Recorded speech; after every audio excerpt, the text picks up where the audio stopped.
In his Christmas Day Urbi et Orbi, a solemn papal address, Pope Francis shared his wish to journey through 2024 as a pilgrim of hope, treating the new year as a time of preparation for the Holy Year, the Jubilee Year in 2025.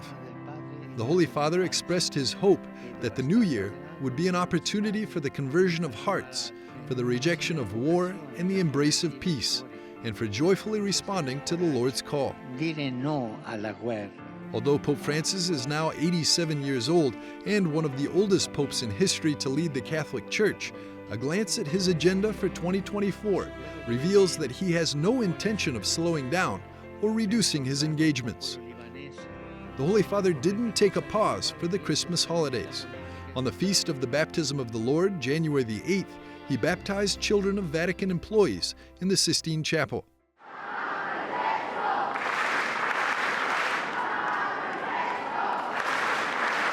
The Holy Father continues to have mobility problems due to medical issues with his right knee and hip. But unlike last year, he can now walk short distances.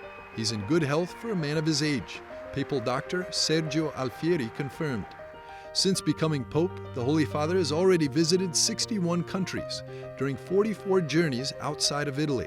In 2024, he intends to go to Belgium, a country he visited as a Jesuit provincial, for the 600th anniversary of the Catholic University of Louvain. Plans are also underway for a 10-day visit at the end of August to 4 Asian countries: Indonesia, Singapore, Timor-Leste, and Papua New Guinea.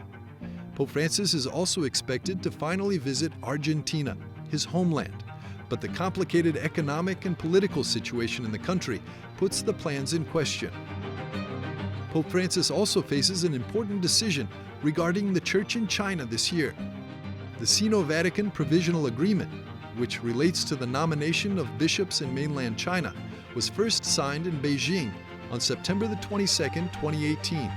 The Holy See and China have since renewed this agreement in 2020 and 2022. By October of 2024, Pope Francis and China will have to either renew the agreement for another 2 years, make it permanent, or introduce changes. In what will be a culminating moment of his 10-year effort to reform and lead the Catholic Church and its 1.3 billion members onto a new missionary path, Pope Francis will preside over the second and final session of the Synod on Synodality in October of 2024. Pope Francis is expected to initiate the Jubilee Year 2025 just before Christmas by opening the Holy Door of St. Peter's Basilica in a rite dating back to the year 1500. 2025 will be his second Jubilee.